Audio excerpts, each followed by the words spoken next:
Hi, everyone. Welcome to A Girl, Some Guys in a Movie.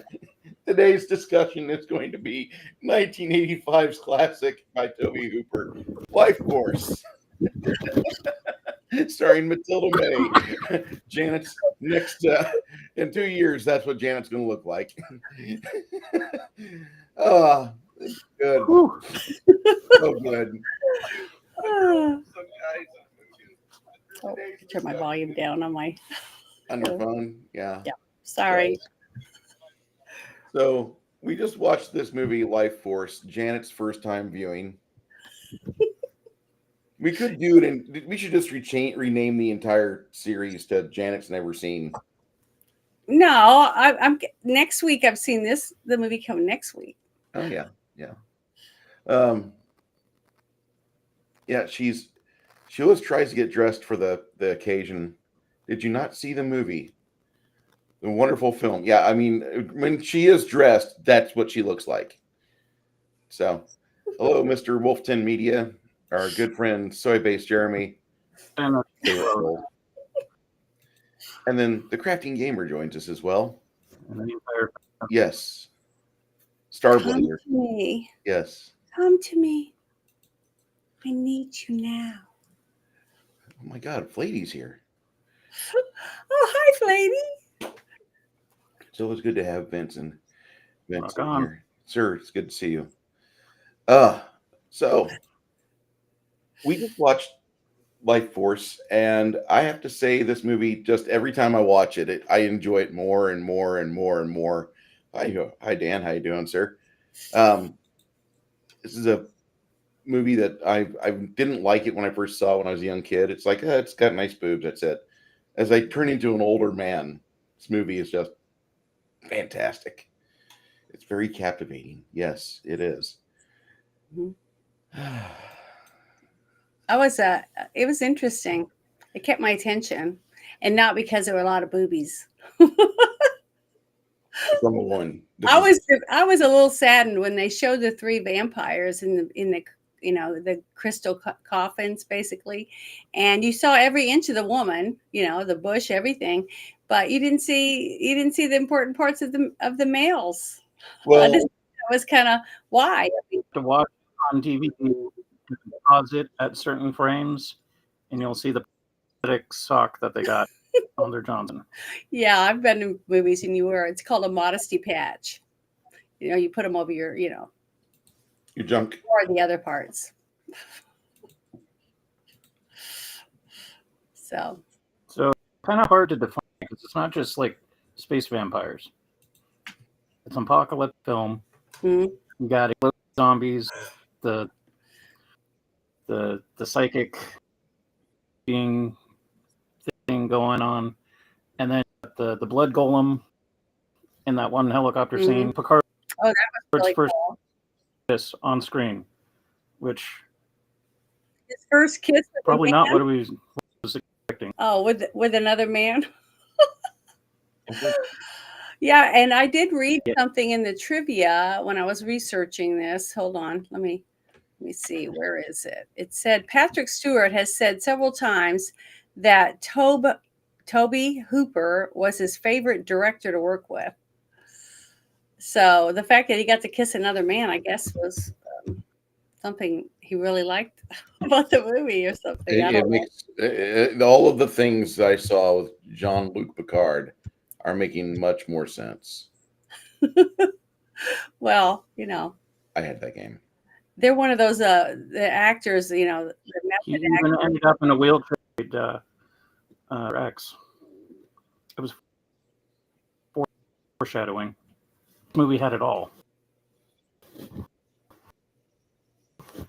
Well, the young woman that was in the movie that we watched a couple months ago, Romeo and Juliet. Mm-hmm. Olivia Hussey. And supposedly she had never done anything like that before.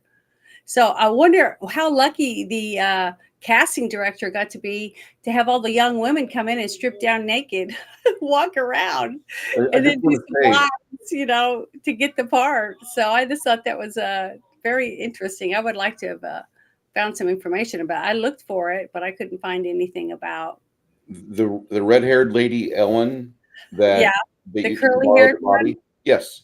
Yeah. Olivia Hussey was supposed to be that character, Mhm. but because she was hearing from things on set that there was a lot of nudity involved, she's like, I'm not going to be involved with this porn film. And she left. Even though there was no sex in the whole movie. None whatsoever. Wasn't Well, I mean, it's like an 80s sitcom with the level of sex that's in it. It's sexy, but there's no sex. sexual. Yes. Because of the six, the caressing and the kissing. Mm-hmm. That was sensual, and the nudity. But just like we saw that other movie about the what was it? The Emerald Forest. Mm-hmm. There was tons of nudity in it, but I didn't feel it was sexual at all. So that's what I'm saying. You can have nudity with nothing in it because it was all nature. It was more National Geographic than it was Penthouse. These people were almost all clothed except for her, and it was still sexual because of the content. But I did love the special effects. I thought the ship was just beautiful. I thought, especially when it was taking off, it was all glittery and lit up, and the shape of it when you saw it on the what was that, sonar? I guess something like that. Yeah, they were showing the sensor. Yeah, it looked like a big arrow. So I thought it was really, really cool, like Cupid's arrow or something. So I thought that was pretty interesting, the whole thing. And this was based on a book called The Space Vampires. Yep. By a British writer. What was his name? Josh Colin. Hold on, I have it written down. Let me see. Okay. It was. Damn it. Colin Wilson. Yeah, there it is. He was a little upset about the film, but he's like, well, at least there's plenty of frontal nudity. That was his. I just got the EPUB version. It said here. It says I'm going to compare. The entire premise and shape of the story is heavily into and influenced by the work of H.P. Lovecraft and its Chulu mythos, I guess. Cthulhu. Oh, Cthulhu. Okay. Wilson, it says, mentioned Lovecraft's influence and said that Lovecraft's favorite idea of the incubi who could steal a human body. So basically, that's basically what they were trying to do. Yeah. That's how I know. Swapping body fluids and taking your body from them. But the thing is he was attracted to the male as much as he was the female, basically. Yes. It was because it was in his mind. It wasn't really what he was seeing. It was in his mind, the sexuality of it. That was interesting. Like I was trying to say the other night on the show about being, sexy and trying to be more laid back and stuff for relationship purposes. When you dress up, using wigs and costumes and things like that, even the man, can put on a dapper outfit and pretend like he's got a Tommy gun or dress up as a cop or a fireman, things like that. It changes the arousal of what the situation is unfolding in front of you. You know what I mean? So basically that's what this whole thing was with the erotica type thing, was the fact that not knowing what you could get from her, because she's drawing you in and saying, take me, whatever type thing. And you're thinking in your mind all these sexual thoughts of things you're going to do to her the whole time she's taking your life force out of you. So I just thought that whole premise of it was pretty good. That part of it. I can understand that. Go ahead, Josh. I know you were trying to talk there. I'm sorry. I didn't hear him. Josh, do you copy? That's okay. I was just mentioning that in the beginning of the movie, they're exploring the spaceship. Mm-hmm. Got this huge, long, phallic spaceship. And then with the inside is all biomechanical. So the inside looks like they were going through like arteries or veins or what have you. Mm-hmm. You got the ginormous spunkle veins with a bright light, and they go through that. And lo and behold, there's naked people in crystalline coffins, like the antithesis of the Fortress of Solitude. And then this is also at a time where it's like 99.9 practical effects. You got huge stage, like it's in this spaceship. You got people hanging off of wires, and it's done in a tasteful way. In the early days where they weren't cutting out all the wire work, specific angles and whatnot, and they get around these and find these humans or humanoids, bring them to battle, and then that's when they get wonky.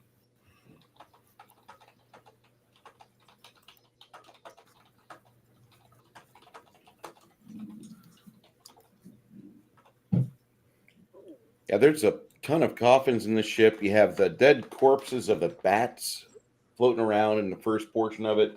The movie gives this really cool. good, creepy, very, very haunted house feel at the start of it. And I was not anticipating that on the rewatch I did 3.5 months ago. And I'm like, wow, this is pretty cool. And then as it kept proceeding, hey, Wolfton, you have a good day at work. Thanks for being here and appreciate your support, sir. There's that haunted house feeling, and then when they do get to see the humanoids in their perfect form, that was when my babysitter Christy at the time, she spent probably a half hour searching through like 30 seconds of footage, and she saw like bits of sock on the guy's dicks because wherever this movie was going to be shown overseas, like you couldn't have dicks.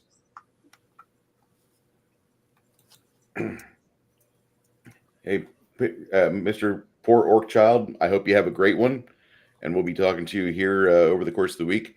I thank you for being here. I was raised a Poor Orc Child. I love that handle. That's great. I the more I watch this movie, the more I really enjoy it. And I know that's really not how, like, a lot of films, like, the more you watch it, the more you get tired of it, the more just like, eh. But everything this movie has is, I don't know, it's just kind of just interesting. Janet, can you copy that from the Gilded or no? I can copy it, but I can't paste it in Gilded.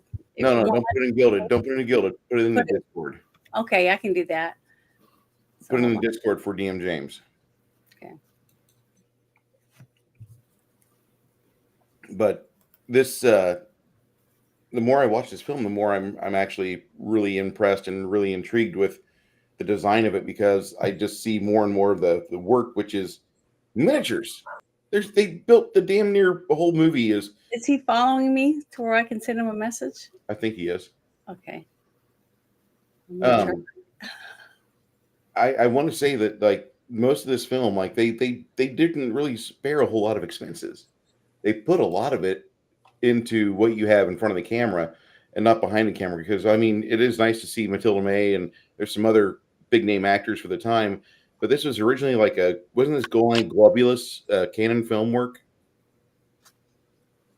Yeah, and then MGM does distribution for exploitation and action films at that time. Say again. So Canon Films was known for action films and exploitation films at that time. So to see something of this caliber with John Dykstra and his team, like, holy crap. That was something Tell him to send me a message because I can't find him in my DMs. Hey, DM James, could you send Janet a message on either Discord or Twitter? Appreciate that, sir.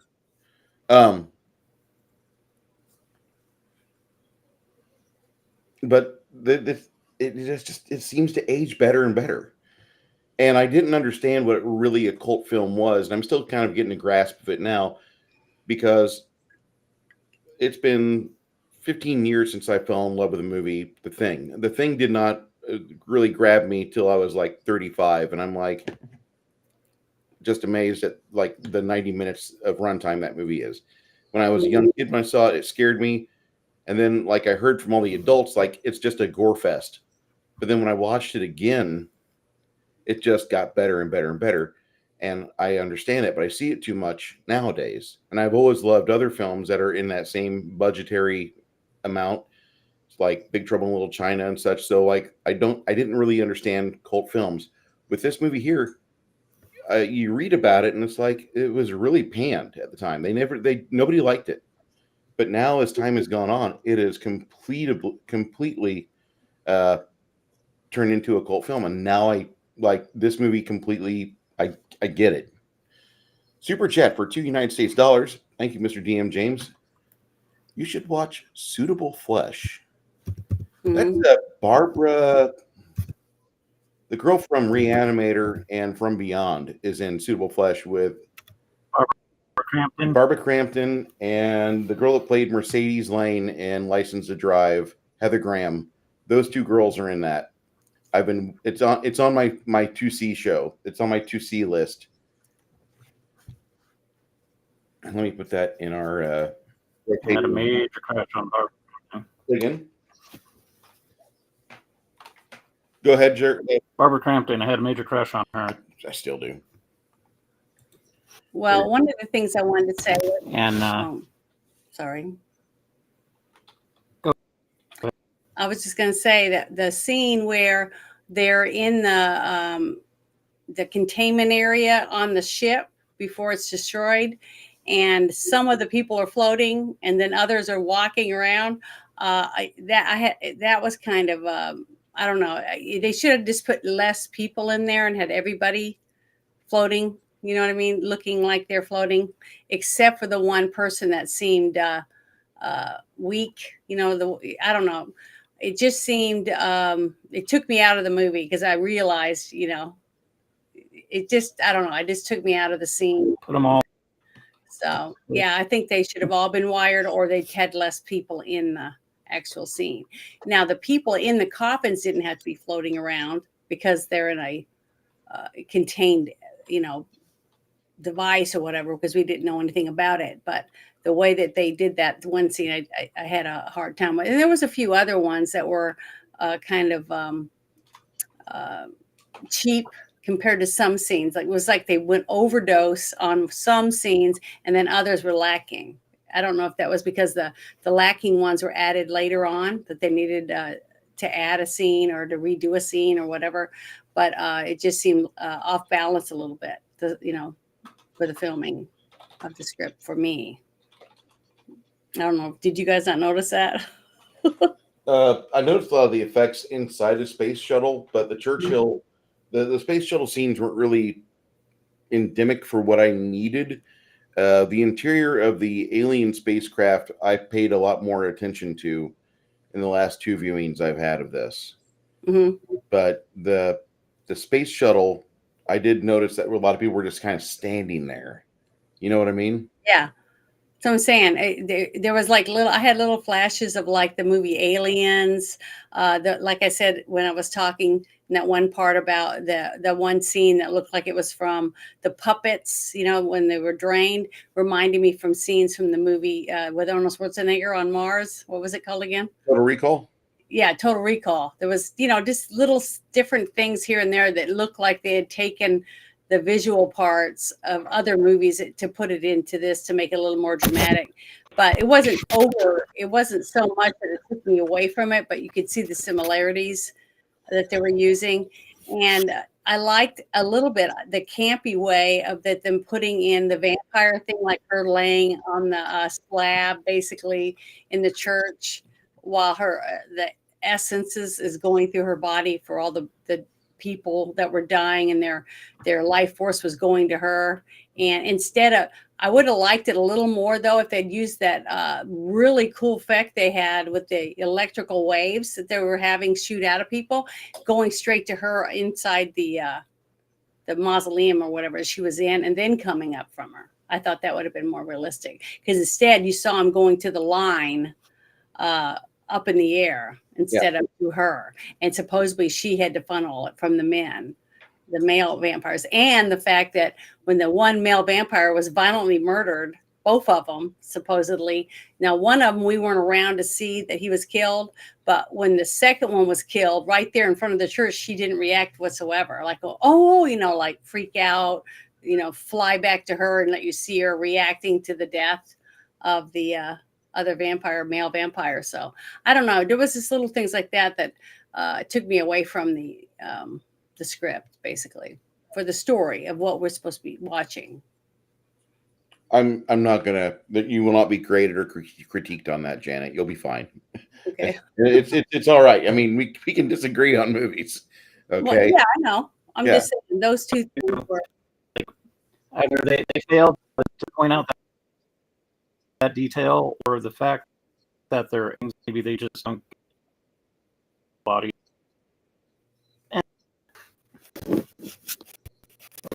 Well, not really. If you really were paying attention,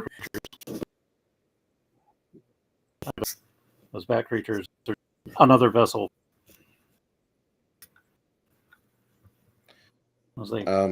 Six Nations. It sounds like you're space snoo. My connection is at like 6 hours. That explains.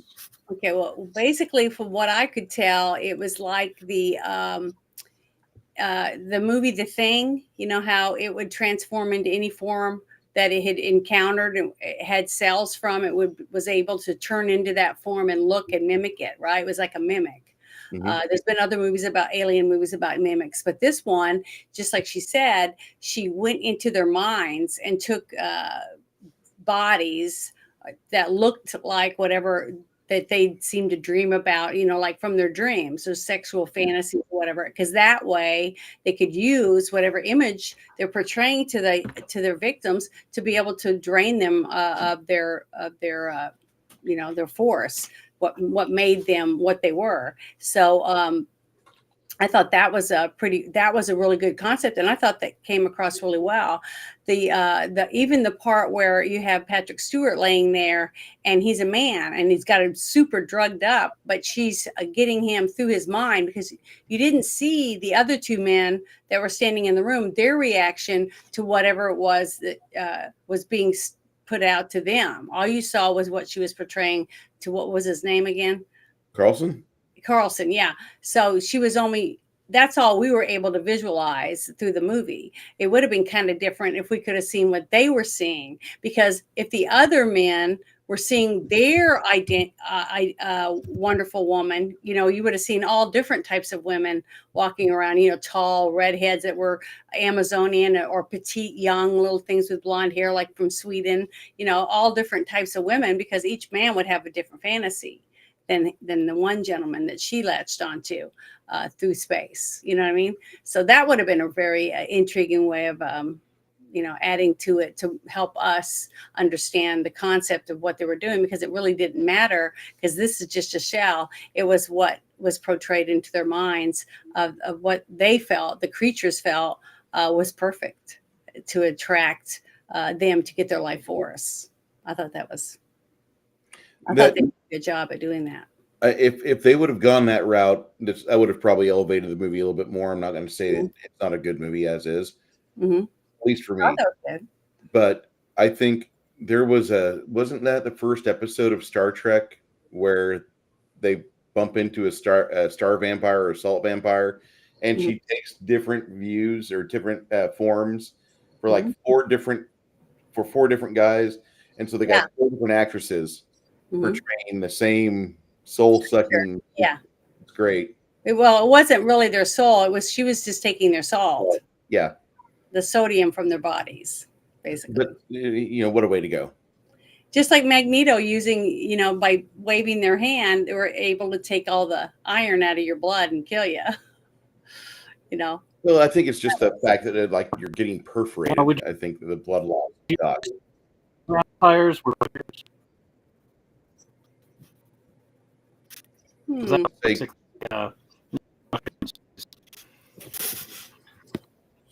Vamps had a little more. I couldn't hear what you were saying. Of a background. Now I can understand what you're saying. They didn't really go Did he get the link that I sent him? In Discord? I don't know. I haven't received anything. James, I don't have Discord anymore. Discord has failed me. And so But he sent me a message, so I sent him the link. Okay. That you sent me.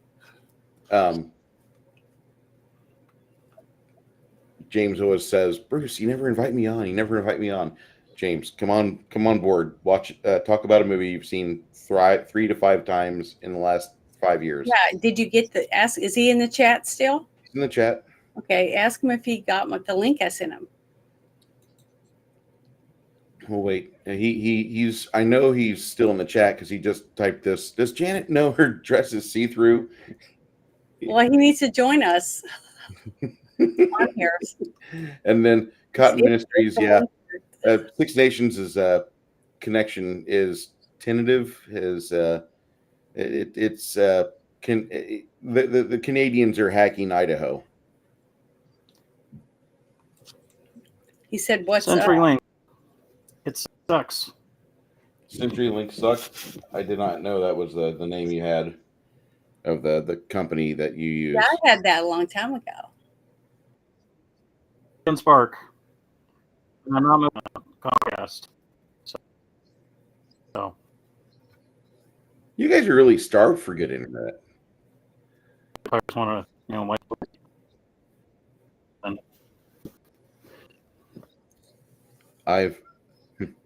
I thought Spectrum was bad, but you've helped broaden my expectations. Well, mine isn't so bad, is it? No, we can hear you. Yeah, I have my computer hardwired right to my internet. The same. That blue line goes straight up to the back end of my PC, so I'm happy. I really, there's not a lot of things that I just watching this, like seeing all the miniature work where they're showing off all the destruction going on in town. I didn't even try to paint when watching this because I'm seeing more and more things with movie magic being kind of like you get to appreciate it more as you get older. Like, man, that looks really good, Yeah. I just was not expecting so much miniature work on this viewing of it. Between that, there's a scene where you have a few guys or a couple guys walking around and they're clearly wearing like fire protection, but they're engulfed in flames. Mm-hmm. See, that was interesting because why would the aliens or whatever you want to call them, the vampires, want people to burn before they got their souls, or their life force? You know what I mean? So that was, I thought that was kind of because if they just die, their life force isn't going to go where it needs to go. But I thought they did a really good job at making it look like the city was in chaos with the filming. Oh, how much did you find out how much they spent on this movie? I did not. Let me build it or to make it. I don't think it was over 30 million. I know this is one of the higher costed films that was done with Canon Films. I know that much. There was 3 films released about the same time. This, Masters of the Universe, and there was another one, but like just those 3 movies completely took the money out of Canon Films. The budget for this was 25 million, and the box office was 11.6. Oh, so they lost money. Mm-hmm. But I wonder if they got it back though in sales afterward. But the one thing I did find for the one of the trivia things I looked up was it said that Toby Hooper came up with the idea of using Halley's Comet in the screenplay rather than the asteroid belt that they had in the book, in the original novel, because the comet was going to pass by Earth 1 year following this movie's release. Yeah, do you remember? But back in 86, end of 85, 86, there was when those people committed suicide? I remember that being in the news. The suicide cult. Talking about Hale-Bopp?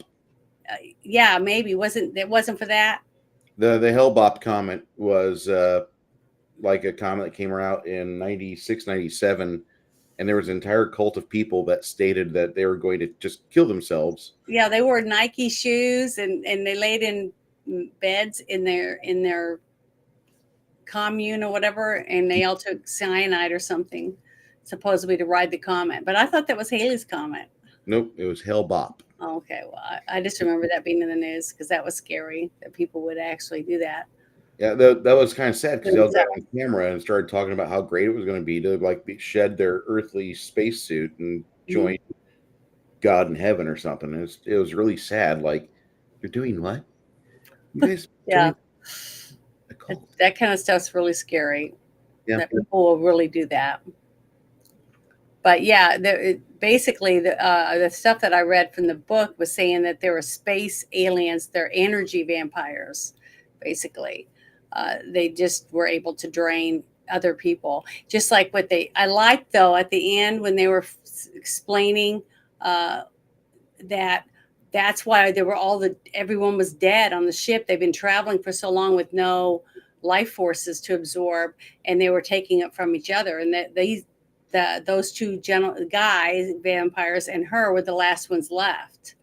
And the only reason she might not even have been a he or she, they may not have had a gender. Basically, they just chose it depending on the victim they were trying to take their force from. So that's the more I view this movie, that's actually what I feel was going on. They would just kind of hone in on one person and take that as their chosen form. But see, maybe his life force was pretty strong, and since it would have ended up being just two of them, basically, because you need him to get the force, and then her to funnel it up to the ship so that they could feed themselves or whatever. And you saw how many umbrellas were in that ship when they went up and looked up in the camera, and you were looking up, there was a lot of umbrellas for all the different creatures that were supposedly on the ship. But I thought it was pretty cool how they did have the bat people like creatures hanging around in there, but they were dead, but it's still really, really cool. Good set design. Set design on this movie was fantastic. Yeah, I thought they did a really good job definitely on that part of it. The props and a lot of the special effects were really good too, except that it seemed like some scenes, I'm not saying they weren't good, because the people floating, I didn't see any wires or anything like that. And they did a pretty good job at making it look like they were holding on to something to keep from floating up to the ceiling or just away from where they could grab at things. But it was the fact that some scenes just seemed cheap and others seemed extravagant. I don't know if you noticed that, but I definitely could see it when I was watching it. Yeah, and I got it, but at the same time, they don't have all the money in the world to throw at this. They didn't even know if they were going to have a successful film, which they did not. But Yeah. they only had $25 million to play with. They might have been given more money at the start, but with sometimes the dailies, the studio will say, we're going to cut your budget by $10 million. This really isn't looking like it's going to be something we're going to make a lot of money on, so we're just going to pull it. That's happened before. But Six Nations, are you there, sir? Yes, I am. Fantastic. Good. You sound good now. I can understand you. That's good. Yeah, I had to tell everybody to stop downloading porn while I was streaming. Man, I got to tell my nieces that. Oh, wait. Did I say that aloud? I'm sorry. Like, Mom, just go get a boyfriend. All right. Anyway. Maybe batteries can now be forwarded to his address in Idaho, as long as they're not stolen by Canadian Mounties that are infiltrating our border. I guess James doesn't want to join because he said, "What's up?" And I said, "Join us." What? Most guys getting that from Janet would be like just jumping through hoops. It's classic James. Well, I did what you asked. I appreciate that. Thank you. Oh. No, I know I've stammered for 34 minutes, guys. This movie is just, I'm going to watch it another 5 times in the year of 2025. It's that fun of a movie. Also, if you haven't seen it in any length of time, it's on Tubi for free. If you don't have Go ahead. This movie, it's interesting because like this came out in '85. I was like what 8, Mm-hmm. and then I saw the advertisements for it, like the posters at the theater, and I vaguely remember commercials, but it wasn't until it was regularly on cable. So let's say another year or two, it pops on cable, and it was heavily edited. And so basically, you got to see Mathilda May's butt on TV. Yeah, but she's So it walking was up and like down the late stairs. night cable when they did the full frontal nudity. Mm-hmm. And as a preteen, that was freaking awesome.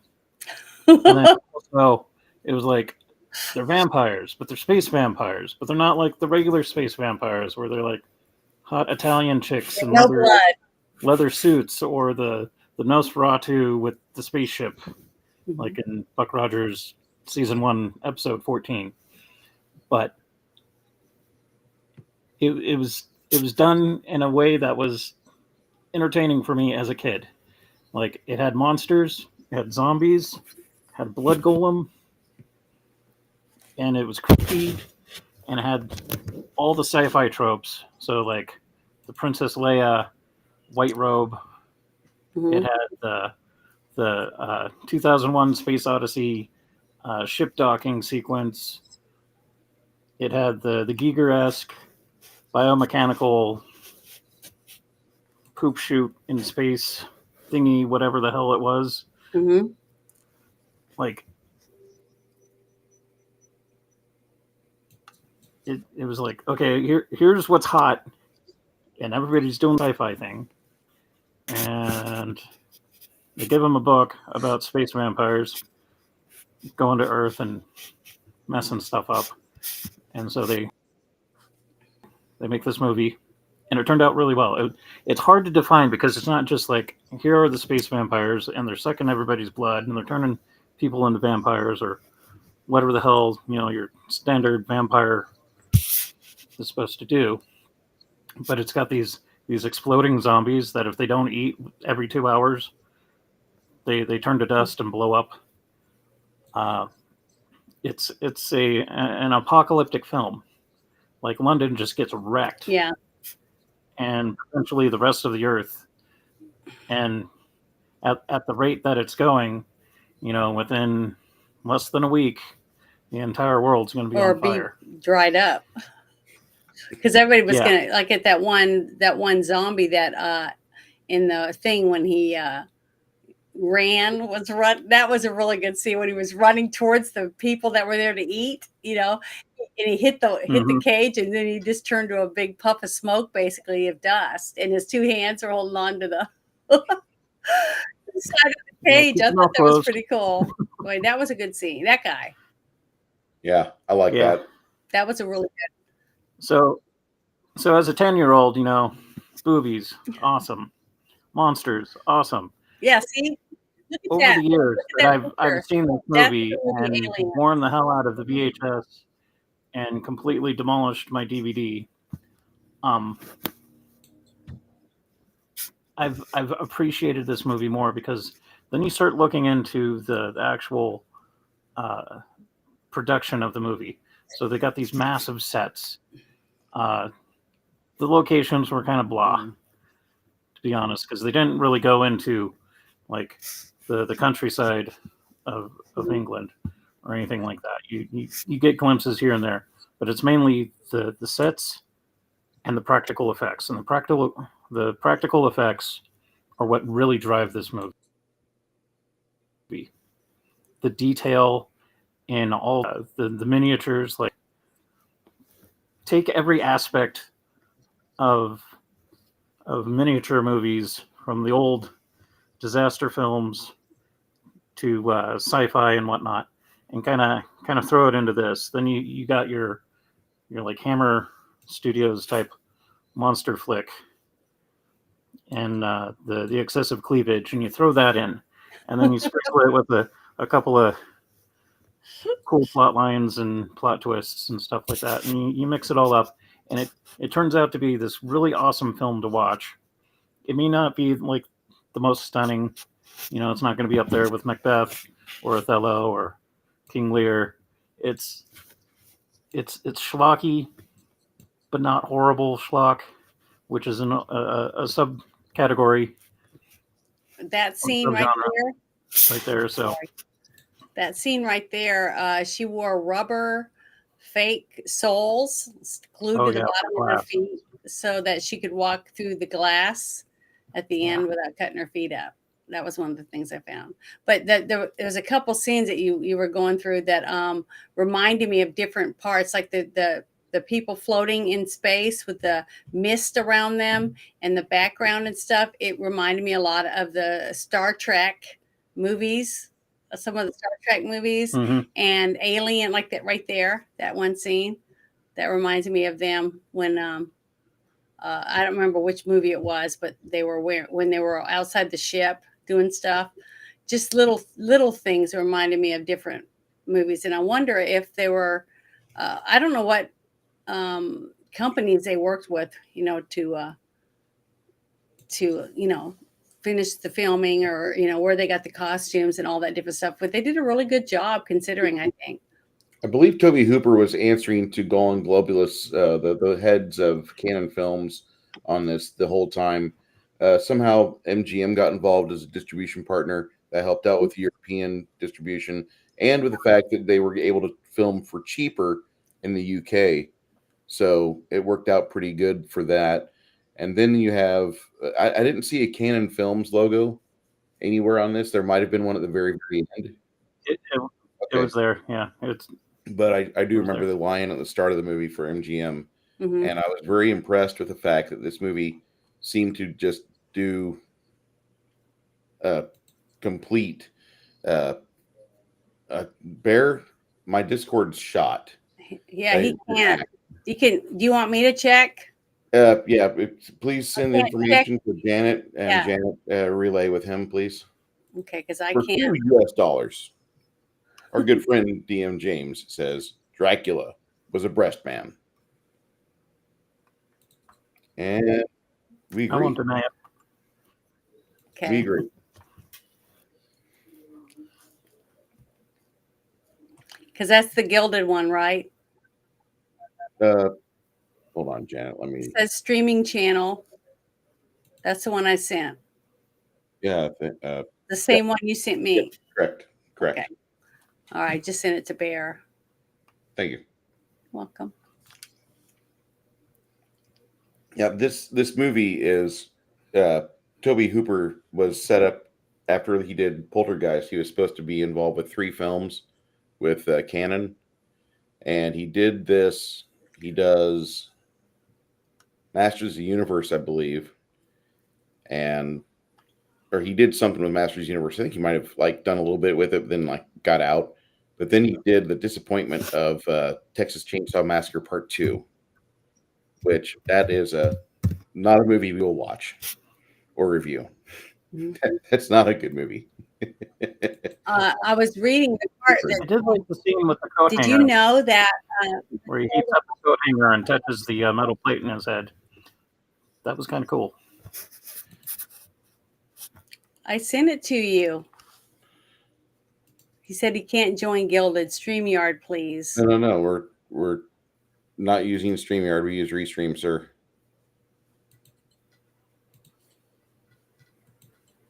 Hold on. Yeah. It should lead you right to us. Because I didn't have to go through Gilded I didn't think it took me to Gilded. You just click on it and it should take you there. But we have Gilded, so maybe that's why. Should take him straight to the green room. But I was going to say that the actress Mathilda May didn't know English. She had to use that, where she listens to the, phonetically. She had to do that to.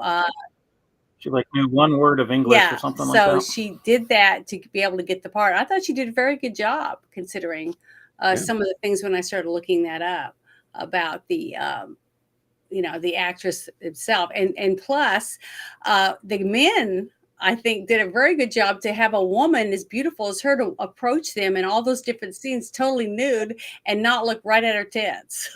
So I was impressed that they were able to do such a good job at looking and making eye contact with the woman. Because a lot of women get mad and say that all the time, that, you know, you're not making eye contact with me, even when you're not even showing cleavage. You know what I mean? You just have a tight shirt on or whatever.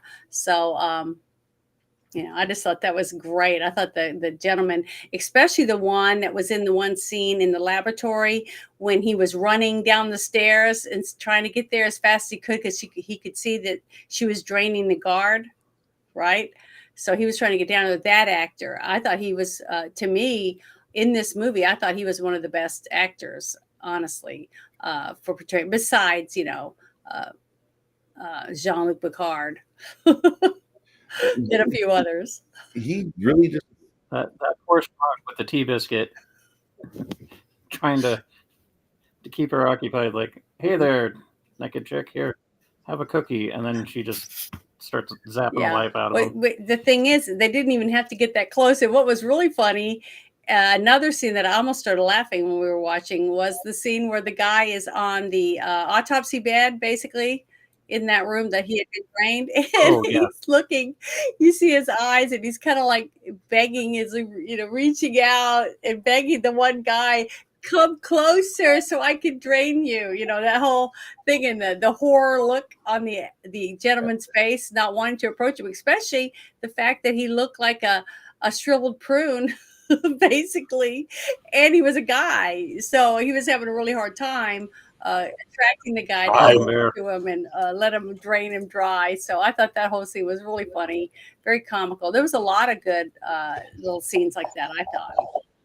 It was like a role reversal of the Brides of Dracula type of thing. Kinda. You know, one of those was Mick Jagger's brother, right? Yeah. Yeah, that was Chris Jagger. The one at the end with the handsome one. Because there's one that's not so handsome, and then there's a handsome one, and the handsome one is the Jagger. Yeah, the one on the very end where he was in front of the church. And he the final one, exactly. I made a mistake. I said Toby Hooper was involved with Masters Universe. I made a mistake. He's actually involved with Invaders from Mars. Yes, great. He made Lifeforce and Texas Chainsaw Massacre 2 so he could make Invaders from Mars. Really?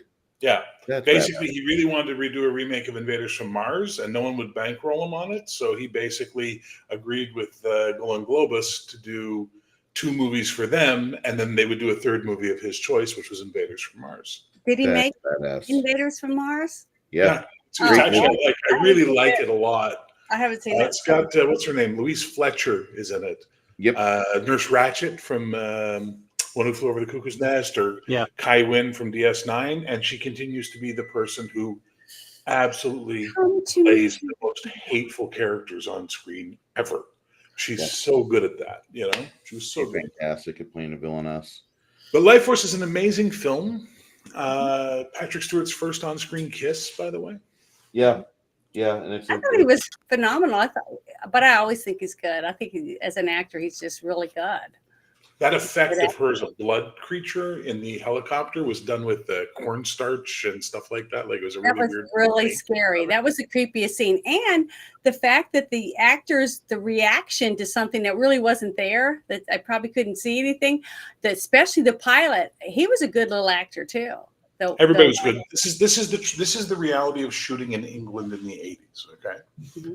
If you watch a movie like Hawk the Slayer, the Americans suck in that movie, but all these like little British players, they're all like Royal Shakespeare graduates. You know what I mean? So they're all like really good actors. Mm-hmm. Same thing for this. Yeah, the young man that ended up saving the day by taking the sword to the church.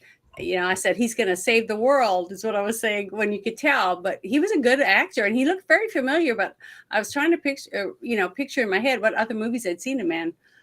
But he looked familiar. Had he been in like a 007 or something? Maybe he was on A Man from U.N.C.L.E. I don't know. But you'd have to look at the Avengers. Who knows? I would like to say thank you for Mr. James. DM James has been a frequent donator. You don't have to do that, sir. I mean, we're going to be friends to the end of time. $2 from DM James. Janet could be a bride of Dracula. IMO. Janet, I don't want you to suck my blood. Well, I have some fangs. I didn't If wear you're any talking because I about- didn't have any. Janet, I want you to suck my blood. Finish it. End this madness now. Oh, there's easier ways to do that, buddy. If you're talking about You sure it's Kane, blood? In the pain. the SAS kidding. guy, Oh, he- behave. he was in the movie Equus Hmm. and Hunt for Red October. Oh, yes, he was in Hunt for Red October. That's right. Was he one of the Okay. Those are the Russians? two movies that I remember him in. Wasn't he outside one of the of, Yeah, Russians? I love that movie. That's another really good one. We I think so. Hunt for Red October. I thought the lead was really good. What's his name? The American in Lifeforce. Railback. Yeah, something Steve Railsback. Yeah. Mhm. Yeah, he's really good. Like I really like he comes across exactly what British people think Americans are like. You know what I mean? Like every scene he's with the Brits, he just sticks out like I'm American. But he does it really well. Yeah. I like Peter Firth. He plays Kane in this movie. And I thought Kane was pretty much just like he was a small part, but Peter Firth is such a damn good actor. Just like what you're saying, this guy was a classic actor. Which one was Kane? Wasn't he the scientist? I believe so. Yeah, I liked his. Oh, the one that at the end he has to kill when he gets the sword, right? Yep. Yeah, no, he's an amazing actor, dude. That guy's fantastic. Yeah, he looked very familiar. Was he in movies with like Vincent Price and stuff? Peter Firth, I think, did some Hammer. I don't know if he did Vincent Price though. I don't know. He just looked like an actor that would be in films with Vincent Price to me. I don't know if that makes sense or not, but I just love Roddy McDowall too. I thought he was one of my favorite actors. Here's the classic scene for Peter Firth plunging the sword in to Bill That's Malin. not Peter Firth. Yeah. Peter Firth, the cop. That's That's not the Peter one I was Firth. thinking. Peter Firth. Peter He Firth plays Kane. is in but Kane. Wait, hang on. Who was the actor? I'm confusing two characters now. God damn it! Me I'm too. sorry. Who played the Yep, I think I'm scientist? confusing two characters. Thank you so much. Hang on, Peter Firth, Lifeforce. Let's see what he looked like in Lifeforce. If you're talking about Fallout, yes. Frank It's the Finlay. blonde guy in British actors. I'll start to look alike after a while. Okay. He's They all got the start to curly look like hair. just white ham. You know what I mean? He's got the curly hair. Yeah, there he is. Yeah. Yeah. And He was the detective. He was in.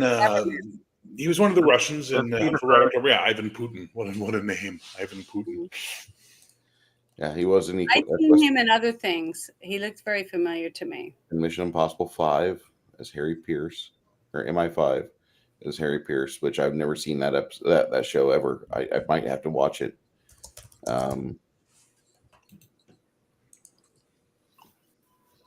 Ancient Rome, Great Escape played. MI5 rather than Mission Impossible films. More than likely. He was in 3 episodes of Total Recall 2070, which I did not know there was a show called Total Recall 2070. Shot in Toronto. It's a really Remember interesting that was like cyberpunk noir show, but it's really a lot less Total Recall and a lot more Blade Runner. Okay, so I definitely have to see this now. Did you ever see the RoboCop Canadian TV show? Yes, I did. No. Didn't like it, but I saw it. Okay, never mind. I'll shut up. But Total Recall 2070 is really good. Okay. I'll Or whatever it is. definitely have to watch that. You're going so Sounds fast. I It ends can't. on a cliffhanger. Was that Highlander? Was that the TV better show than or the movie? Never mind. Yeah, it was the Highlander TV show, which is awful. I was gonna say I like the movie. I never saw the TV show. That's what I was asking. Yeah, I would have watched a TV show if I were you. Do you like yourself?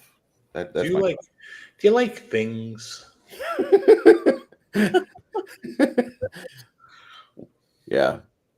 1994. What a garbage show. There were better shows on TV at the time. Even at its worst, Young Hercules was a good show. Hercules was a good show. Xena was a good show. I like those two. Wasn't there a third show in that series that the Young Hercules with what's his name is Hercules. Pretty boy. That everybody loves, the Canadian. Notebook. That okay. What's his fucking name? Oh yeah. He was in the Barbie movie. He played Ken. About He played Ken in the Barbie movie. What's his name? I can't think of his name, but I know exactly who you're talking about. Ryan Gosling. Ryan Gosling. There we are. Thank you, You're welcome. Janet, for the win. I Sorry. think that's got a hell of a fucking resume. Still Firth. This guy's been at it for years. what else was there? There was Hercules. There was Conan. Oh, that was awful. Though the Red Sonja was hot. I liked Red Sonja. I thought it was really good. The movie? Hmm. Jack of all- Yeah. Get out. I thought it was good. I liked her. It's a fun watch. I wouldn't Yeah, it use was the word fun. good. Well, it wasn't an Academy Award movie, but it was a good, entertaining film. I've seen way worse that I got up and left watching. Figured, Have you guys ever got up and left a and movie we are theater? better off with him. I walked out of Resident Evil, one of the Resident Evil movies. I couldn't remember. I absolutely love myself more than I could watch any of those films. Well, that's how I felt about Willy's whatever Wonderland or whatever it was called. That was horrid. After 10 minutes, I was like, I'm gagging. I'm going to throw up. Just to finish the point, Janet, you found Red Sonja to be good. Okay. Nothing wrong with that. Film Entertaining. Film is always subjective. It'll never be objective. Mhm. But I found it to be very entertaining. But it wasn't good. I gotta be in. God damn it! I'm gonna have to I get just put it in a category of good. When you could sit and watch the whole movie and you laugh and you're entertained. Laughing for the 2 right hours go by. reasons. That to me, it's good. Are you laughing because it's funny, or are you laughing because Bridget Nielsen is painful to watch on screen? Well, both. A little of both. Fair But enough. the thing is, the movie Meat Train that I watched, there was entertaining scenes in it, and Bruce loved it, and he enjoyed the whole thing, but I enjoyed parts of it. So, Okay, fair but enough. it was good. I said it was a good movie. It was good because I sat through the whole thing and watched it, and but it wasn't as good as another movie would be. So that's how I say it. Fair enough. I like that movie quite a bit. It's also what I feel to be Brooke Short's Everything best was film. entertaining. You guys find things entertaining that I It had kind of not Conan. Ernie Raines Jr. When are we watching Buckaroo Banzai? kind of saved some of the film for me. Buckaroo Banzai. Next week we're watching Scanners. Pardon me? Oh, really? Yes, I love the one scene's my favorite scene. Canadian. I'd like to see it again. another Canadian. Canadian movie. Cronenberg. Michael Ironsides.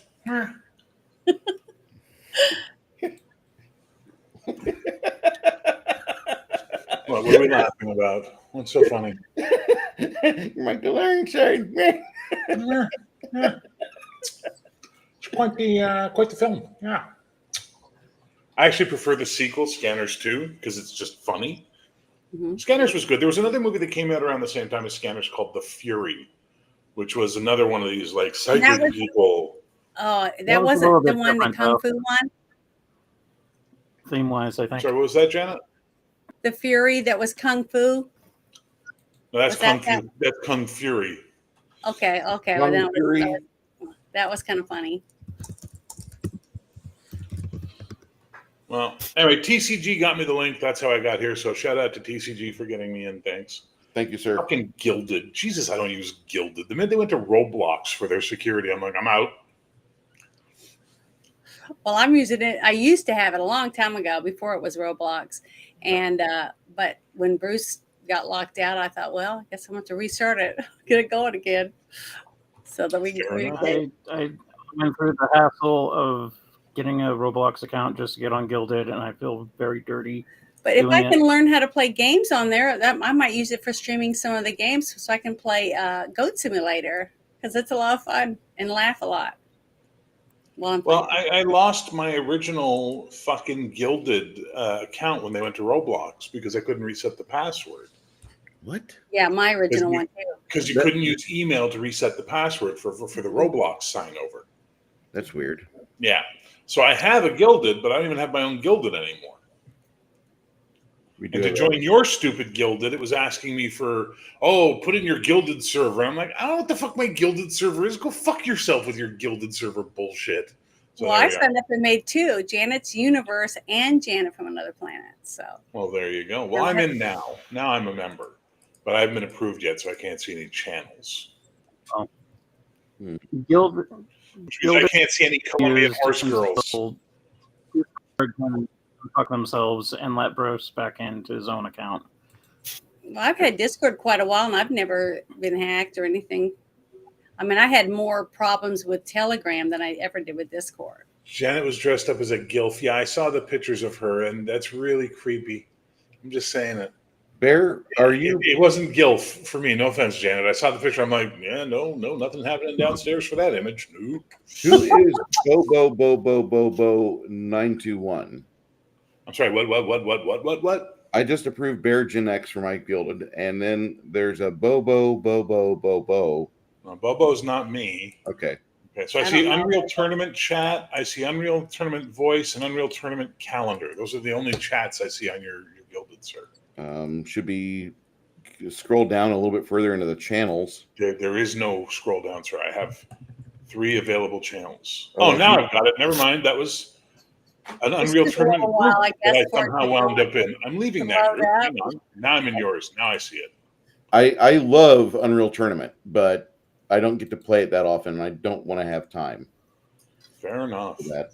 I would love to get back into that, but Quake is still a very lively community, and I spend more time on Quake than anything else throughout the week. Where's your Dirty Pictures channel, man? What happened to that? I live for That's it. on Discord. You can still go to Discord and get in Yeah, you his can go. one. You just can't go there. I just can't log into my Discord, so I'm not going to go there. That sucks. Okay, back to Lifeforce real fast. I think people shit on this movie far more than they should. Yeah. I think people dismiss it because it's a little complex and you have to think while you're watching it. And when you add in gratuitous nudity and gore and a little bit of cheese, and then you ask people to think about the plot, well, now which too far? Because they're like, I came here for tits and gore, and you want me to have a thought? Whoa. So Yeah. All right, well, I tried to put us back on topic. Yeah. Yeah, so this movie has grown more over time because now I get to analyze aspects of it. What on how they edited American, which had a different track opening, and then getting director's cut with the Harry Mancini soundtrack, and it changes the tone of the film right at the very beginning. The score in the American version, I believe, is Robert Kamen, and it's kind of tinny sounding. Yeah.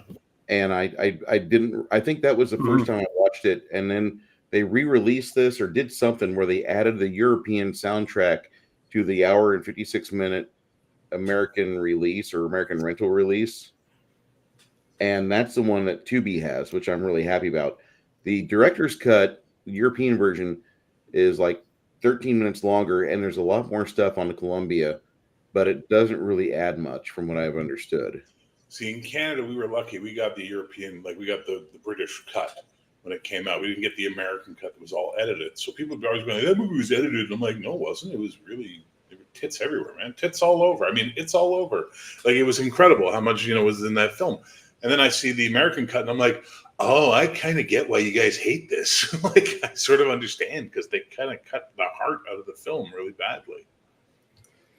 I mean, what man that sees her walking towards them saying, join us, what guy just doesn't go, fuck, okay. Yeah. This one. Yeah. Mathilda It's the May. sad part of it all. She's hot as fuck, and I accept that. But I was way more into the redhead she pretended to be when she took over the redhead. I'm like, that's way more my speed. Actually, I would have liked this movie even more if fucking Olivia Hussey did not make the mistakes that she made by saying I don't want to be in a porn film. That would have been too much. This What was funny is it wasn't any sex.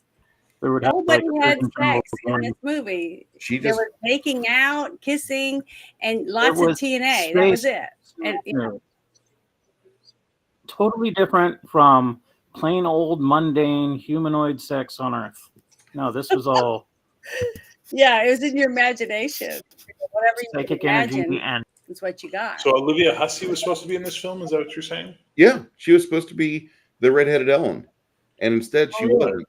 Yeah, found that out thanks to the trivia people over IMDb, and Neat. she felt Died recently, didn't she? Yep, she just passed. She made some mistakes in life. Towards the end, she tried suing the production company that made Romeo and Juliet because her co-star were naked, and in a few frames you could see their private bits. And I'm sorry, nobody's really upset about that. We really enjoyed the movie for what it was. It was a 68, 69 release, and you have two appropriately aged teenagers playing these two love-struck individuals, and she's souring the fucking memory of the movie by trying to sue the production company when she's about 70 years old. I don't understand what her fucking thought process was, and I realized that she really was just a series of kind of bad decisions, or she didn't have all the information before she formalized an opinion and went forward. I'm sure she was a great person. I don't want to talk too much shit about her because she seems like she was genuinely trying to be, make the world around her better, because she was a huge animal advocate, not trying to like stop you from eating meat, but she was trying to help out. Like if there were strays around, she would always try to get money to the shelters. She would try to do things of that nature, from what I understood. I did not realize she played the wife of John Boy on It. In the miniseries It. Yeah, I didn't realize it was her. Yeah. That she was a really accomplished actress, but she wasn't really well informed. I feel sorry for her. And she could have been in this movie and provided another generation of young men something to aspire. I want to marry, something like that. But there are times I think I'm a pig, and then I talk to you, Bruce, and I go, I'm perfectly fine. Yeah, exactly. I was going to say that maybe she had been, somebody told her she needed to go to counseling or whatever, and her counselor is the one that said all your problems stem from that movie that you made when you were young, blah blah blah. So that's why she decided to do what she did. Yeah, I could see. I've seen that happen with lots and lots of people. Hollywood movies. As soon as they go to counseling, they go back to their dad's problems, or whatever. So it's something like that. I will continue to enjoy movies. I just don't want to associate with Hollywood. Maybe in passing, like a handful of times. Yeah, I didn't appreciate this movie when it first came out, but I was also a young man, and I was seeing the Americanized version. I get you, and I was watching on like TV, so I saw no boob. So, Bear, when was the first time you saw this movie? Can I ask? When it came out on VHS in the 80s. So whatever year it came out on VHS in the 80s, I saw it. I want to say that was probably 86, maybe 87. It was probably 86. Yeah.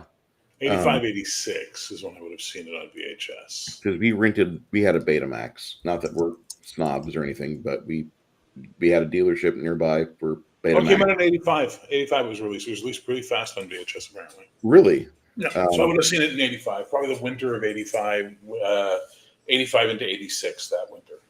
So we saw this a year later, and I wasn't really too impressed. I think I just played with Legos while this show was on. I didn't even pay attention to it after the first few minutes. Well, I played with something while it was on. I get to see boobs. Mom and Dad were really. I was 15, man. Trust me. Movie. I'm the target audience. How's it going? Like it was pretty easily my bailiwick.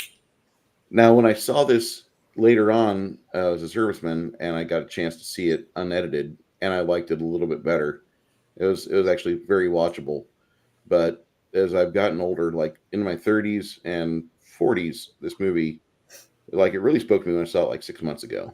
and it's ever since then I just really appreciate this film because I like the scenery, I like the set design, I like the props, I like the miniature work, I like the fact they've got the guys properly suited up and they're fucking on fire during the middle of like London's raid or London's getting apocalypse. I think there's so much in this movie that it just for the schlock that Golden Globules make, this is really a high watermark for them. Mhm. There's a lot of canon films I like, man. What are you gonna do? It's just the way. But even the fact that they the budget let them have whole streets of people, which lots of extras in costumes with fires, other debris falling. Yeah, that was on a lot. That wasn't. Yeah, and actually cars crashing and exploding into other vehicles. I mean, the lot of pyrotechnics in this film, and a lot of really good special effects with the lightning force that was coming from the bodies and going around. That reminded me of a couple other movies that we'd seen because of those type of scenes. But to see how much stuff, the details they had in it. In the whole movie throughout the different sets, I was impressed. I mean, honestly, for such a low budget, but I could tell that they'd spent elaborate amount of money on some sets and way less on other sets. So, that was, obvious to me in some of the scenes, but it didn't take away from the movie. And the fact that they did do a good job at explaining where they came from and how they used the mind basically to get to ensnare, their victims so that they can get them close enough to them to be able to take their life force from them. I've never read the book Space Vampires, but apparently the writer hated this movie. Yeah. No, I didn't read it. I never even saw the movie until they brought it up. I got the EPUB version of it. I'm gonna read the book and then compare this because I'm curious. Book 100% with but see how far it went. It was like I'm just saying, you what wrote was a it? book called John Carpenter, Space Vampire, right? You wrote a movie called Space Vampire, and you're getting picky about the movie they made about it. Like really, what? Get your head out of your ass, maybe? Yeah, I know. Carpenter's Vampires. I love that movie, but yeah, I know. Yes, thank you for stopping in. That's great. Hi, Az. How you doing, sir? Good to see you. John plays vampires. It was a pretty decent read. Mm-hmm. It wasn't the greatest book in the world. It was great. John Carpenter's Vampires deviated a bit from, but it gets to the book, and I like too. Yeah. Like the book was good, and the movie was schlocky and good. Oh, hi, Stephen. Thank you for stopping in. It's hard for me to type. I can't type from here. I have to get on my phone to say hi to everybody. Horrible chat that it's set up. Guests. So, but I can see him in the chat. His name finally came up. So say hello. But, I agree. Canon films were just the best in schlock. I love canon films. The older I get, I really miss seeing their mid-tier, their mid-budget, low-budget releases. Well, the thing is, you could always count on one thing in a canon film: a former low-level A-list actor or high-level B-list actor slumming. Yes. So there would be like some sort of like decent character actor to watch in the film, right? Like there'd be you watch all that Asylum shit that they produce today, the low budget shit that's like trying to be the canon films of today, and they just produce garbage, and their actors can't act, and it looks like shit. But the one thing everybody forgets about, Golden Globus was that they wanted to make movies. They were Israeli crazy movie guys. You know what I mean? Bruce, you watched that documentary with me, right? The Electric Boogaloo thing? That was so good. Yeah. The documentary about them making movies is fucking amazing because you get to see how much they love movies. So even if their movies are shit, even if their movies are bad, there's a level of care and craftsmanship that goes into it that's a little bit above what these assholes that do low budget shit today is. Ugh, I bring that up a lot in a lot of the movies that Bruce has got me to watch. Is because I can see it in the writing of the script, the people that work on it in the movie in the different parts, that they loved what they're doing, that they wanted to see this come to life so you could see it on the big screen for other people to enjoy it. And I love that because I can feel it. Sometimes I'll tell Bruce, I'll say, you know, this was they didn't have any money to make this, but it was damn good considering these people worked hard. They worked day and night. They did everything they could to scrape the money up to make this film. And it was great. And I loved it. And the acting wasn't too bad. I mean, there was a lot of, you know, technical problems and things like that, but you could tell they loved what they were doing. And it made it more enjoyable to me to enjoy the movie because of it. And I say that a lot about quite a few of the indie movies. I'm really into indie movies. And one of the first ones I got Bruce to watch, I know he didn't, it was Lars and the Real Girl, but I still love that. It's really, really good movie. But I know Bruce didn't enjoy it too much, but I loved it. Yes, Superman 4 was a canon film. I don't know if that was the last canon film, but that was one of the last ones they did. Hey man, Superman 4 was the quest for peace. It was a good effort. Mm-hmm. I don't believe you heard me. It was the quest for peace.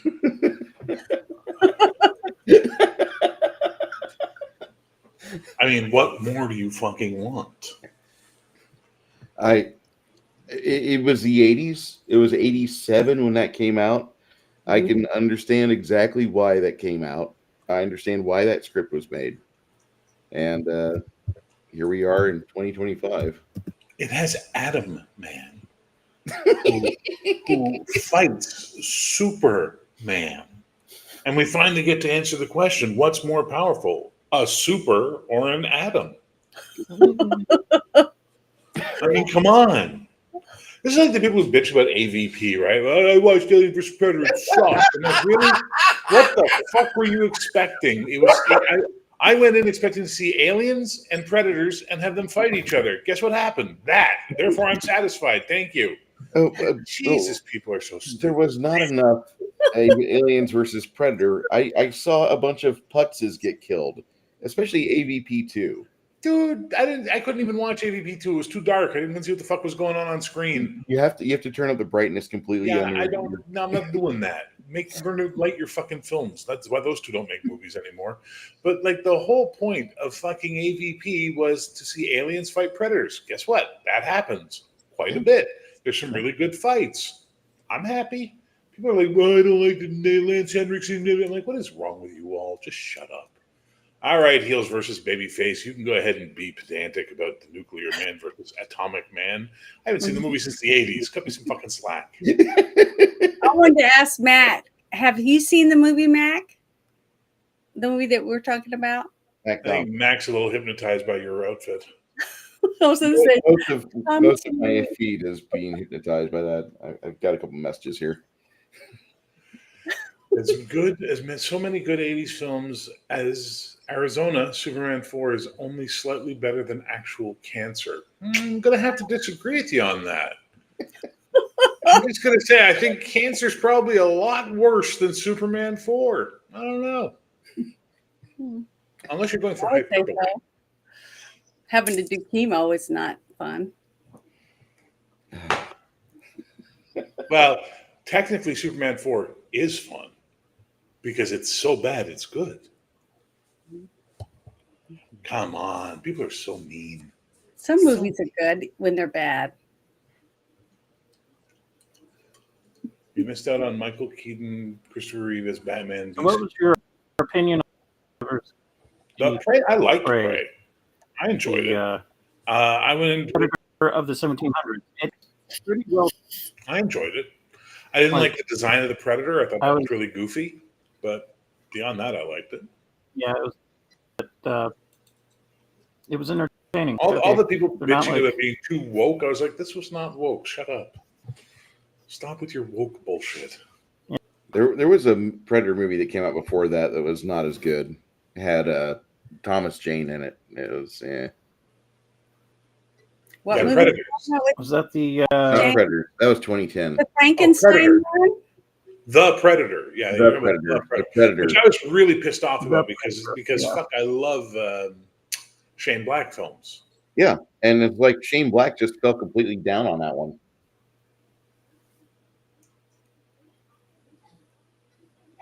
Do I have?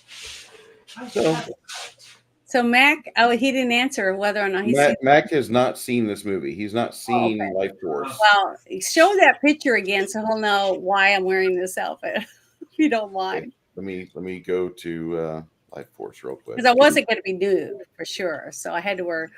She didn't wear much clothes. Yeah, my opinion is watch it. This is the only outfit she wore in the movie. She was naked the rest of the time. Yeah, you won't be disappointed. She's actually clothed twice. There was that black lacy robe get up in the nightmare. Oh yeah, in the dream. I'm talking about when she was walking around in the movie. Yeah, she was only wearing nakedness, a sheet laying over her, and a white roby thing like this. I mean, technically 3 times if you want to add the rest. She was clothed. That wasn't her though. Clothed at there you go. One part. See, I don't have the blue light, but oh well. Every time you do it, Janet, I think Plan 9 from Outer Space. Oh really? It's like when fucking what's her name, Vampira is walking with the hands, like it's good. Well done. You must see Life Force. Really, this is a good film. It gets better the more you see it, which I know that probably doesn't sell a lot of people. The first time I saw it when I was a boy, I didn't appreciate it. Now as a man, I see it and I'm like, this is really good filmmaking. It really did. If you see only one movie this year about naked space vampires sucking the life out of people, make it Life Force. Well, yeah, and they were naked. 3 people. Would you like to see it was a cinematic onion? It has multiple layers. Life Force. Those guys were not naked. They had a sock on. Well, we didn't get to see it. Taking a sock. And they were tiny. I mean, I don't want to sound bad, but I want a man. I don't want a teenager. You know. Good night, everybody. Okay, because when I heard tiny, I was like, holy fuck, this just in. Mr. and Mrs. America and all the ships at sea, Janet, size queen. No, I didn't get to see that. But they were little. They looked like they were, maybe 20. They're British. They were little. I want a man. I want a man that looks like for being giant-sized men.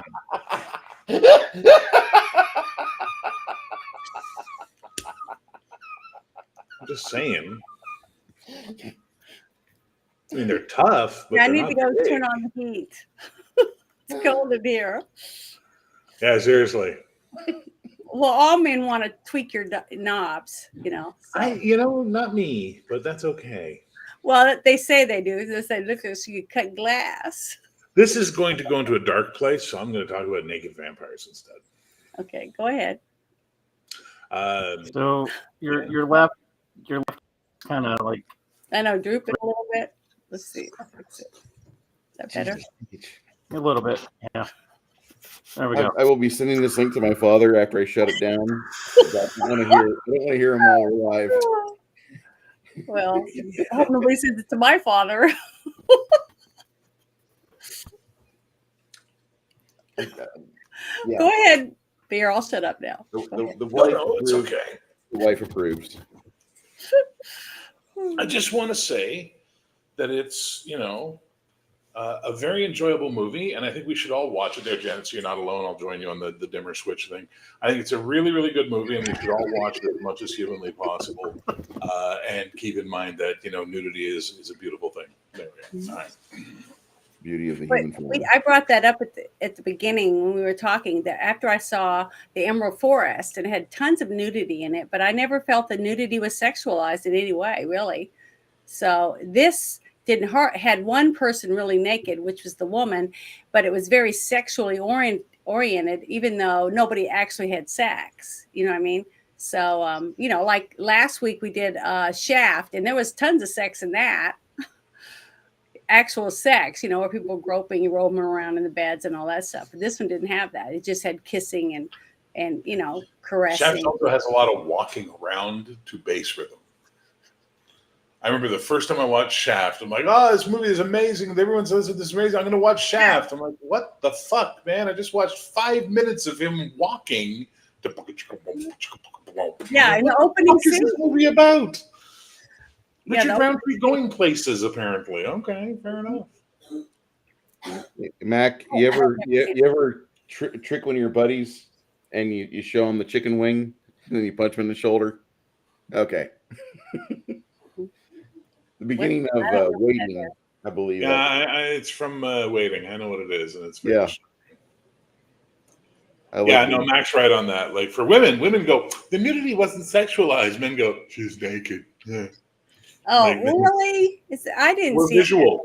So the difference between you and us is we are visual in our, or you guys are emotional and social in your sexual orientation or arousal. We are very visual. So what do you think the world would be like if we were just visual and we weren't aroused by caressing and things 10 like that? billion children. Lots of kids. Good God. So many. Planetary population, 800 billion. Well, the thing is, isn't the caressing and the rubbing and all that good stuff and the kissing and stuff, isn't that what revs the engine and gets everything juice? Rubbing. Yes, but we cannot help that we are a visual creature programmed by our genetics and nature to go, hello. Well, neither can we. We're made the way we are. Oh, no. You guys have levels of programming we can't even touch. Yeah. I don't have that. I do the best I can to explain everything as much as I can. Okay, other than porn stars, a woman I know, let's see, of all the women I know, the highest body count is probably somewhere around 200. Okay? Okay? In women. Mm-hmm. I know gay guys who are over 1,000. Do you understand? This is the difference between two men and a man and a woman. You guys will go, no. Where men just go, what, fuck? Yeah, all right. It's just the way it is. I guess so. I've had lots of guy friends, and yeah, they're always talking about their conquests on the weekend. So yeah, they're also lying a lot, by the way. Just I know. I know a lot of them make things up, but oh boy, do we ever. Well, that's what makes good stories. But anyway, it was a good movie. I appreciate I like it. Six Nations, do you have a rating that you'd like to give this movie? A score?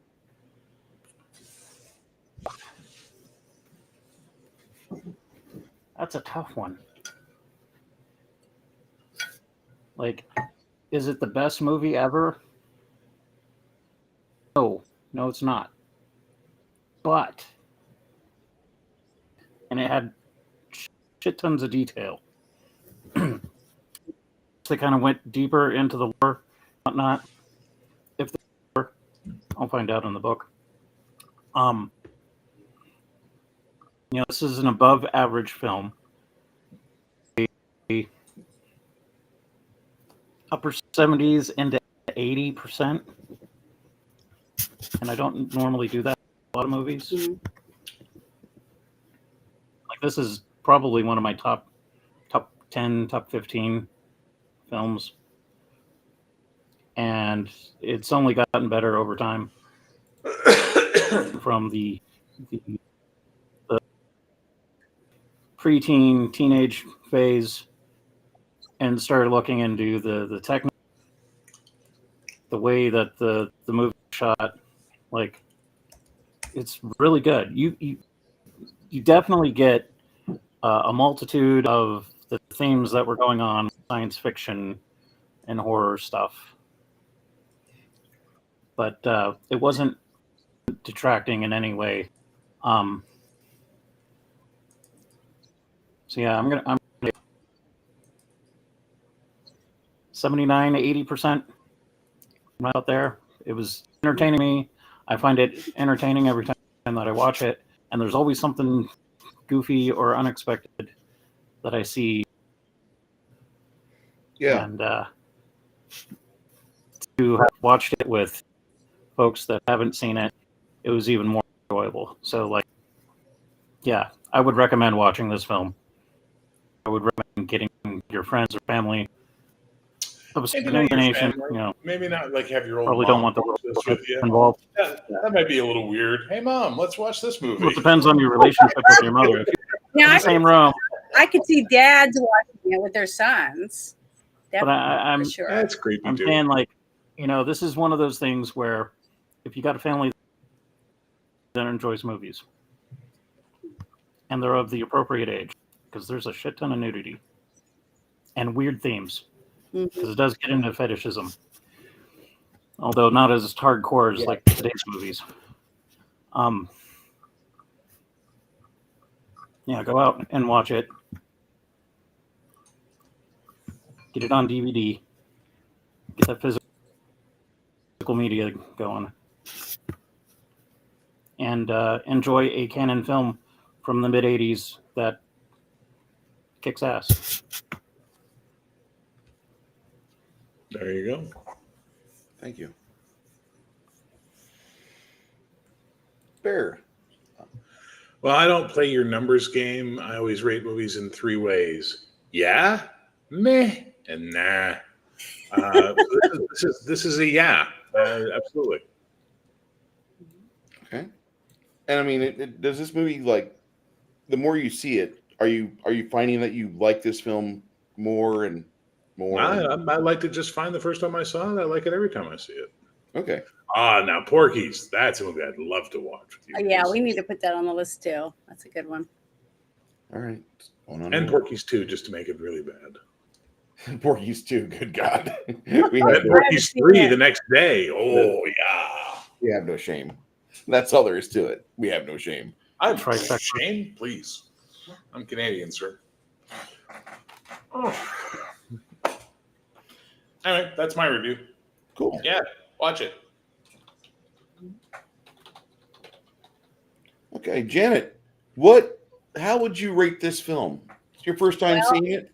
Yeah, it was my first time. I'd never seen it before. I had seen like posters because I said, "Is this the movie with the big eyeball looking at Earth?" You know, because I remembered that, but I never did watch it. I just never got around to watching it until today. And honestly, I was impressed because when you say a schlocky movie or whatever type thing, I'm always going, "Oh, it's going to be a meat train," you know, something like that. But it wasn't. It was very, very entertaining. It had a lot in it. It had so many good actors too. And it almost seemed like it ran out of time for me to get to know some of the characters a little better and the way they reacted to what was going on and what was unfolding. The hardest parts for me to watch were some of the parts on the ship. I don't know if that makes any sense, but it just seemed hokier on the ship than it did when they were back on Earth because of the way that they moved throughout the ship and different things like that. Like I said, it looked like they had some people that were floating around and other people were just standing there. So it was, I don't know, it just seemed cheaper. It seemed like the scenes on the ship were cheaper than the scenes in the town. Like they spent more time that the prop department and the other people for the costumes and the pyrotechnics and all the different things. It seemed like they had a lot more time and effort put into the scenes than they did on the ship. I don't know if that everyone else saw it that way, but that's how I saw it. So I would give this a solid 7, basically, simply for the fact that it was my first time. Now, it might change if I watched it again because I did like the acting. The acting was very good considering the movie was a lower budget film. But I did like Patrick Stewart. I really like him anyways. He's one of my upper actors that I really enjoy. But the gentleman that played the lead, I'd seen him in something else, but I don't know. I just wasn't impressed with him. He just did not impress me that much at all. And he was the only American in the movie. Well, I just didn't like him. He just seemed kind of mundane to me. He was not thrilling at all. The young British actor, Peter Firth, I think is what you said his name was. He, to me, was the best actor in the movie. Yeah. Besides Patrick Stewart. And for such a small part, Patrick Stewart, because honestly, until they grabbed him, I didn't realize he was the one that had her spirit or her entity in him or whatever. So I just thought he did a really good job, but I'm impressed by him anyways. Just little things like that. And a few parts where I thought they were cheesy by cutting down the money, not because it couldn't have been a good scene. It was just seemed like they either rushed it or they just didn't put as much effort into the different parts that they did in some parts. Some parts were just so good. There was so much in it. I couldn't get it all, absorb enough of it in the small amount of time it was on screen. And to me, that was just like blockbuster stuff. I mean, this whole street scene with the cars crashing and he's running and there's flames going on. I just thought it was very exciting. It was a really good parts like that seemed like, man, they put a lot of money and effort into these scenes. Then other scenes it was like, it's, I don't know. So, and I was really impressed with Mathilda May's character simply for the fact when I found out she couldn't even speak a word of English, when she went in for this part. So, whoever helped her prepare for it and helped her throughout the movie, I thought they did a really good job. And the fact, like I said, that she was able to walk around totally naked with all those people, because you think you saw a lot of people on set, but when you're behind the scenes, you really see how many people there are, crafty and just technotic guys running around. And then you had the people for makeup and the people for hair and the people for costumes and set design, everybody all standing around. And then the people that are investing in there just come and pull up a chair and get to watch. So she was good. I mean, she did really good at staying calm and believable for the part that she played, considering she was new to really getting to do this type of thing. And I just thought she was really good, considering she was totally nude. I mean, frontal, back, side, everything. And she was gorgeous. And the fact that all those men could act in a room with her and do the camera from over her shoulder and see their face and their eyes never look down. I just was impressed. I mean, really impressed with some of the actors. So I just want to say that. But yeah, I give it a solid 7. And I do recommend people seeing it. I thought it was really, well, grown-ups, because even though it's just a nude woman walking around, it was still very sexually oriented when it came to the way she carried herself and the way the men fondled themselves all around her, or whatever you want to call it that. But I'll just leave it that way. Thanks. See, some of my favorite scenes in this movie are actually on the alien ship with the initial crew that goes over there. I love that. I love that part. And then when that arc is over, I get happy. But they do this, like you said, it's kind of chintzy, it's kind of cheap. The flashback scene.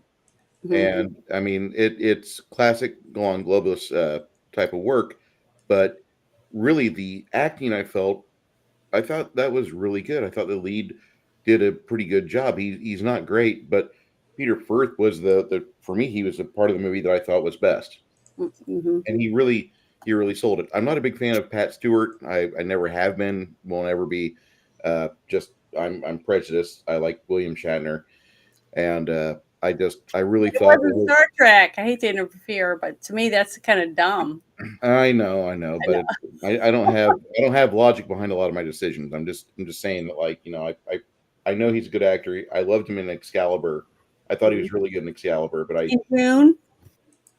Pat Stewart is in Excalibur. Yeah, but he's in Dune too. He holds a pug in Dune. Oh, I thought he was good in that.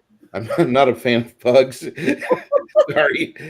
Of all things, Atreides, come on, get rid of the dog. There's other good dogs with their actual snouts. But I really this movie is a fantastic watch. There's a few things that Bruce knocks it on a bit. You hear that, but the more I watch it, the more I really enjoy this film. I'm going to rate it a 78 out of 100 because I think it's worth watching a few times, maybe even a couple times, over the course of a couple years. But people that enjoy, studying set design, looking at like the actual art behind movies and how it goes from just storyboards into something that's on film, you'll see this movie and you'll be like, wow, that is actually really fucking good. And I think you'll enjoy it. Next week, we are watching what movie, Janet? You said it was called Scanners. Yes. Yeah. So looking forward to that. Bear, if you want to be part of that, you go ahead, sir. That is a formal invite. I have one of the individuals get that information to you, or try to drop it in your Patreon box if I could. Yeah, can I reach you through if Patreon? I'm available. I don't know if I will be, but we'll see. Okay, fair enough. But I'm here for Porky's. Well, Porky's is probably going to be April or May. I apologize. I will cancel open heart surgery for Porky's. I'm sorry, doctor. I can't have open heart surgery that day. Why? We're watching Porky's. Yeah. She loves locker rooms. That was such a good scene. Him can try. Bear, what have you got going on right now? What can you discuss at a few minutes? What the project is? What you're looking at right now in your uphill? My uphill? Your uphill climb. You're Oh Jesus! It's raising money, dude. Like it's literally raising money to finish Heroic, and it's hard and takes forever, and I'm tired. You know, it's you know, I understand times are tough. People don't have a lot of money to spare, so I get that. But you know, and we're looking at possibly doing an AI art edition, like marking it clearly. This is an AI art edition, just to sell to raise more money. And you know, some people are like, "Well, yeah, okay. Do you want me to pay artists? Well, if you don't have $10,000 lying around, you can give me. Yeah, You don't get to have an opinion on what I fucking do. I That's where I'm at. So that's that. But tonight, on yet another paranormal podcast or YAP, Cody and I are going to be talking about Bob Lazar tonight. So that'll be 8:00 on that channel. Yet another paranormal podcast. Is that Central Standard or Eastern Time? Always Eastern, dude. Okay. I was unawares. I don't live in, I believe, Ottawa. I'm not in Ottawa, thank you, but that's okay. I'm not on the eastern side. I'm Yeah, more it's okay. Are you in Central? Yeah, I'm in Central. Move to a real time zone, please. No, I've got fucking San Antonio and Chicago in the same time zone. That's move to a real time zone, please. No, I have a taco truck. I have a taco truck 200 feet away from my front door if I want. Okay, how much are the tacos? We think 2.25. where we have mountain time, Casa Grande. you move north and it's sucked into Washington's.